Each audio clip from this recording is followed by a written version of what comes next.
మీ ఎలాంటి వ్యాపార ప్రకటనలకైనా వెంటనే మా ఛానల్ సంప్రదించండి. ప్రస్తుతం మనతో పాటు ప్రముఖ ఆధ్యాత్మికవేత్త, తంత్ర జ్యోతిష్యులు, జ్యోతిష రత్న, జ్యోతిష సామ్రాట్ డాక్టర్ చింతా రుక్మానుగారావు గారు మనతో ఉన్నారు. గురువుగారితో మాట్లాడదాం. నమస్కారం గురుగారు. మాతృదేవోభవ, పితృదేవోభవ, ఆచార్య దేవోభవ. ఓం నమో మాందేశ్వరాయ నమః. అందరూ బాగుండాలి, అందరికీ మంచి జరగాలి. జూలై నెల 2026 విశేషంగా కన్యా రాశి వాళ్ళకి ఎలాంటి ఫలితాలు ఉండబోతున్నాయి? ప్లస్లు మైనస్లు కావచ్చు, ఏ విషయాల్లో వీళ్ళు ఎక్కువగా జాగ్రత్తలు వహిస్తే ఈ మాసం వీళ్ళకి విశేషంగా కలిసి వస్తుందంటారు? 2026 సంవత్సరం జూలై మాసం కన్యా రాశి వాళ్ళకి ఎలా ఉందో చూసుకునే ముందు ఈ రాశి యొక్క ప్రత్యేకమైన విషయాలు 2-3 విషయాలు మాట్లాడుకొని తర్వాత మనము మాస ఫలితాలకు వెళ్దాము. కన్యా రాశి అంటే కాలపుటికి 6వ రాశి. 6వ స్థానం అంటే ఏం సూచిస్తుందంటే అప్పును సూచిస్తుంది, రుణము. అంటే ఈ రాశిని బ్యాంక్ అని కూడా చెప్తారు. బ్యాంకు, చెక్ బుక్, మనం తీసుకునే లోను తెలియజేస్తుంది. కన్యా రాశిలో పుట్టిన వాళ్ళకు లైఫ్ టైం అప్పు ఉండే ఉంటుంది. అప్పు లేకపోతే వీళ్ళు యాక్టివేట్ కాలేరు. అప్పు లేదు అంటే అది కన్యా రాశి పుట్టినట్టే. వాళ్ళు అప్పే వరంగా మార్చుకోవాల్సిన రాశి కన్యా రాశి. వీళ్ళు అప్పు చేసి వ్యాపారం చేస్తే సక్సెస్, సొంత పెట్టుబడి పెడితే నష్టం. అప్పు చేసి వ్యాపారం చేసి దాన్ని తీర్చేస్తారు, కలిసి వస్తుంది. అప్పు ద్వారా వచ్చింది కాబట్టి కలిసి వస్తుంది. మళ్ళీ వీళ్ళకి దొరుకుతుంది. అప్పు కావాలంటే వేగంగా దొరికేది వీళ్ళకే. అప్పు ద్వారా డెవలప్ అయ్యేది వీళ్ళే. అందుకే బ్యాంకులంతా కూడా అప్పులు ఇచ్చేదానికి బ్యాంకులు పుడుతుంటాయి. అందుకే బ్యాంక్ అంటారు. చెక్ బుక్ వీళ్ళకు రాశిలో శుక్రుడు నీచబడినా, లేదు 6వ ఇంట్లో ఇంకేదన్నా వ్యతిరేక గ్రహాలున్నా, లేదా ఇంకేదైనా దుర్దశలు నడుస్తున్నా అప్పులు కట్టలేక వీళ్ళు సతమతం అయిపోతారు. ఎందుకంటే బాగా జరుగుతున్న రోజు సడన్గా వేరే వ్యతిరేక దశలు పెట్టి అడ్డం తిరిగాయి అనుకోండి, అప్పుడు అదే అప్పులు కట్టలేకుండా ఇబ్బంది పడిపోతారు. వీళ్ళకి నమ్మకంగా అడిగడిగి అప్పు ఇచ్చిన వాళ్ళు అడుగడుగున వేధించేదని స్టార్ట్ చేస్తారు. ఎందుకంటే వడ్డీలు వేలకు లక్షలు తీసుకుంటారు కట్టినప్పుడు. వీళ్ళు అది వీళ్ళకి ఇబ్బంది వచ్చినప్పుడు అర్థం చేసుకోరు, అడ్జస్ట్ చేసుకోరు. మాకు సాయంత్రం కింద మా డబ్బు కట్టు, మేము చనిపోతాము, మాకు ఇంట్లో సమస్యలు లేనిపోయి నువ్వు ఇస్తేనే మేము ఇంట్లో బియ్యం తెచ్చుకోవాలనే విధంగా వేధించేస్తారు. కాబట్టి ఇక్కడ వ్యక్తిగత జాతకంలో కొంచెం చూసుకుని పోవడం బెటర్. ఎందుకంటే కాలపుడికి 6వ రాశి మెయిన్ పాయింట్ అదే. ఎన్నో సంవత్సరాల తర్వాత గురువు లాభంలోకి వచ్చి ఉచ్చస్థితిలోకి వచ్చాడు. గురుదశ అయిపోయిన వాళ్ళకైతే ఇంకా బాగుంటుంది. గురుదశ కాని వాళ్లకు అంత ఫలితం ఉండదు. ఎందుకంటే గురువు బాధకాధిపతికి బలం పెరిగింది. అంటే మనకు చెడ్డవాడికి ఎమ్మెల్యే పదవి వచ్చింది అనుకో, వాడు టార్గెట్ చేస్తాడు కదా. కానీ దశ అయిపోయింది అనుకోండి కన్యా రాశిలో పుట్టి వాళ్ళకి బాగుంటుంది. ఎందుకంటే ఇంక వీళ్ళు అనుభవించాలని దశ 16 సంవత్సరాలు అనుభవించేస్తారు కాబట్టి ఇంకా అతను పెద్దగా బాధ పెట్టేది ఉండదు, బెనిఫిట్ ఇస్తాడు. ఇప్పుడు దశ జరిగిన వాళ్ళకి ఒక విధంగా ఉంటుంది, దశ జరగని వాళ్ళకి ఒక విధంగా ఉంటుంది. కాబట్టి రవిగ్రహం లాభంలో కూడా ధీర్మ, ఆదాయము పెరగడము, ఆరోగ్యము, ముష్టాన్న భోజనము, అత్యద్భుతమైనటువంటి నిద్రా సౌఖ్యము అన్నీ బాగుంటాయి. అన్ని పొజిషన్లు ఉన్నాయి గ్రహాలు మొత్తం. ఇలా రావాలంటే అంత ఈజీ కాదు. ఈ టైంలో పుట్టిన పిల్లలు సూపర్.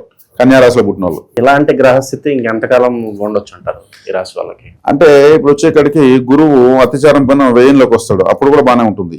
ఇక్కడ మెయిన్గా 6, 7 స్థానాల్లో శని రాహులు బాగున్నారు.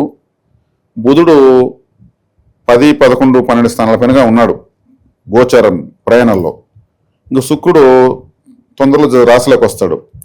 అంటే ఇక్కడ ప్రధానంగా వచ్చి 6వ ఇంట్లో రాహు ఉన్నంత వరకు వీళ్ళకి ఇబ్బంది లేదండి. 6వ ఇంట్లో రాహువు అత్యంత శుభగ్రహం.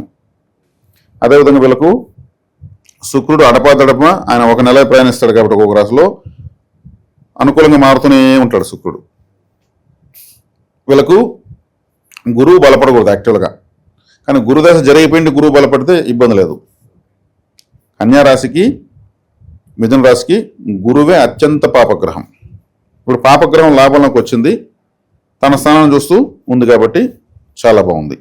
ఒక్కోసారి పాపగ్రహాలు యోగాన్ని ఇస్తాయి లాభంలోకి వచ్చినప్పుడు. ఆ మంచి స్థానంలోకి వచ్చినా కానీ ఆ దశ అయిపోయింటే, పాపగ్రహాల దశ అయిపోయింటే అప్పుడు గోచారంలో ఇబ్బంది చేయవు. స్థిరాస్తులు, చరాస్తుల పరిస్థితి ఏంటి? ఇప్పుడు చరాస్తులు బాగా సంపాదించుకుంటారు. ఇప్పుడు చరాస్తులు అంటే ఏమి?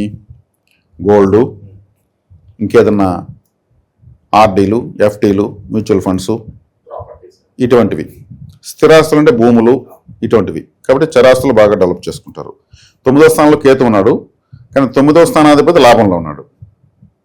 అది బాగుంది. 9వ స్థానాధిపతి 9వ స్థానాధిపతి శుక్రుడిని కుజుడు చూస్తాడు. ఇక్కడ వచ్చే శుక్రుడు అంటే భార్య అని అర్థము. శుక్రుడు అంటే కాస్త సౌఖ్యం అని అర్థము, అంటే లగ్జరీ అని అర్థము. కుజుడు చూడకూడదు, ఇది ఒకటి మైనస్. ఈ కుజుడు చూస్తున్నందువల్ల శుక్రుడికి కాస్త వేద తగులుతుంది. కాబట్టి వీళ్ళు సుబ్రహ్మణ్య ఆరాధన కంపల్సరీ చేసుకోవడం బెటరు. సుబ్రహ్మణ్య ఆరాధన, విఘ్నేశ్వర ఆరాధన చేసుకోవడం బెటరు. బుధుడు ఈ రాశికి అధిపతి. బుధుడు బాగుండాలి వీళ్ళకు బుధుడు తప్ప వేరే, శుక్రుడు బుధుడు తప్ప ఇంకా వేరే గ్రహాలు ఏవి అనుకూలించవు. ఆ తర్వాత శనేశ్వరుడు, ఫస్ట్ బుధుడు, తర్వాత శుక్రుడు, ఫస్ట్ శుక్రుడు, తర్వాత బుధుడు, తర్వాత శని. ఈ 3 గ్రహాలు తప్ప వేరే గ్రహాలు అనుకూలించవు. రాహు కొంతవరకు మేలు, అంతే. కాబట్టి ఏకాడికి రుణము అనేటువంటి రాశిలో వీళ్ళు పుడతారు. కాబట్టి ఏదో ఒక రుణము వీళ్ళ కుటుంబానిక, భర్తకు, అటు ఒక స్త్రీ పుట్టింది అనుకుందాము, అటు అమ్మగారికి ఇటు భర్త కుటుంబం, 2 కుటుంబాలకు అప్పు ఉన్నట్టు లెక్క. అదే ఒక పురుషుడు పుట్టాడు అనుకోండి, ఇటు భార్య తరపు అత్తగారింటికి, ఇటు తను పుట్టినటువంటి తల్లిదండ్రుల కుటుంబానికి, రెండు కుటుంబాలకు, అంటే ప్రతి ఒక్కరికి 2 కుటుంబాలు ఉంటాయండి, లేదని లేదు. కానీ వీళ్ళకి ప్రత్యేకమైనటువంటి బాధ్యతలు, ఖర్చులు ఉంటాయి. వాళ్ళ కోసం అప్పు చేయాల్సి వస్తుంది, వీళ్ళ కోసం అప్పు చేయాల్సి వస్తుంది. తాను చూసుకునేదానికన్నా వీళ్ళు ఇంకొకటి ఎక్కువ చూసుకునే అవసరం ఉంటుంది అని అర్థం. అది కన్యారాశి యొక్క ఎనర్జీ. తర్వాత ఈ జూలై మాసం వీళ్ళకు గురువు లాభంలోకి వచ్చాడు, సూపర్. 17వ తేదీ తర్వాత రవి లాభంలోకి వస్తున్నాడు, అది బాగుంది. 10వ ఇంట్లో రాశాధిపతి, అది బాగుంది. 12 ఇంట్లో శుక్రుడు కేతు బాగానే ఉంది. 12 ఇంట్లో శుక్రుడు యోగిస్తాడు. 6వ ఇంట్లో రాహు, 7వ ఇంట్లో శనేశ్వరుడు, అన్ని గ్రహాలు బాగున్నాయి. 7వ స్థానాన్ని కూడా గురువు చూస్తాడు. కాబట్టి అత్యంత శుభదాయకంగా ఉన్న రాశి 12 రాశుల్లోకి ఏదన్నా ఉందంటే కన్యా రాశి. నేను ముందుగా విశ్లేషణ ఇచ్చాను కదా, అది జనరల్ టాపిక్.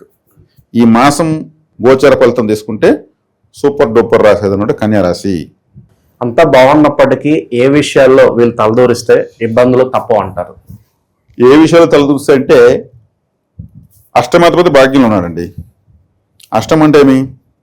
అనారోగ్యము, ఆకస్మికంగా వచ్చే నష్టము, దానికి ఆకస్మికంగా వచ్చేటువంటి కొన్ని విషయాలకు వీళ్ళు ఏదన్నా బాధపడవలసి వస్తుంది, ఖర్చు పెట్టాల్సి వస్తుంది.